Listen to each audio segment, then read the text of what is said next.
Avec Margot, notre regard à l'international pour parler d'espionnage chinois. On entend parler, on le voit maintenant, ce ballon au-dessus du territoire américain. Ce n'est pas la première fois qu'une histoire d'espion chinois, car c'est de cela dont il s'agit, fait polémique aux États-Unis. Oui, ce ballon qu'on va voir sur ces images, eh bien, c'est un nid d'espions chinois parmi tant d'autres et à chaque fois, c'est géré de la même manière par le gouvernement américain. Ils disent qu'ils sont en contact avec l'ambassade de Chine aux États-Unis, mais aussi avec la mission diplomatique des États-Unis en Chine pour apaiser les tensions et gérer cette situation d'ingérence. Mais voilà, dans quelques jours, le secrétaire d'État américain Anthony Blinken se rend à Pékin pour rencontrer plusieurs des politiques chinois. Et là, véritablement, ça risque de créer certaines tensions. Ce qu'on sait à l'heure actuelle, c'est que véritablement, il va y avoir des conversations autour de l'espionnage. En tous les cas, ce sont les sources de la Maison-Blanche qui le disent aux médias américains aujourd'hui pour parler de ces affaires qui sont récurrentes, surtout que Joe Biden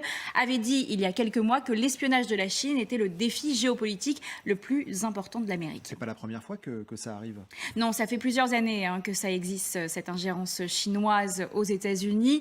Et d'ailleurs, on voit tout de même une croissance accrue de ces espions chinois sur le territoire américain depuis 2015. La plus récente affaire d'espionnage, elle date d'octobre dernier, donc il n'y a pas si longtemps que ça, avec des procureurs américains qui ont inculpé 13 agents chinois pour avoir mené des opérations illégales aux États-Unis. Problème. Par contre, c'est que 11 sont restés en liberté, seulement 2 ont été arrêtés et donc continuent leurs affaires d'espionnage sur le territoire américain. Et ça montre bien le jeu d'équilibrisme auquel les États-Unis doivent se prêter, et bien tenir tête tout de même à la Chine, tout en essayant de garder des échanges assez ouverts, parce qu'on ne peut pas couper les échanges avec la Chine, puisque les États-Unis restent très dépendant des Chinois et de Xi Jinping. Regardez, en 2022, les importations de biens en provenance de la Chine ont bondi de 19% au premier semestre sur un an.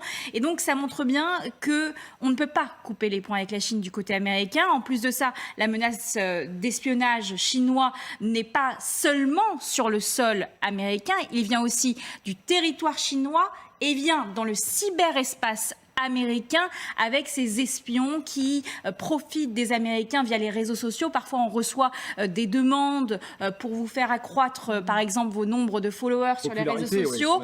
Oui. Et ça vient souvent d'espions chinois. C'est ce que se sont rendus compte les affaires de la justice américaine. Et d'ailleurs, le ministère de la Justice américain avait créé, il y a quelques années, un département spécial dédié aux affaires chinoises au sein du ministre de la Justice américain.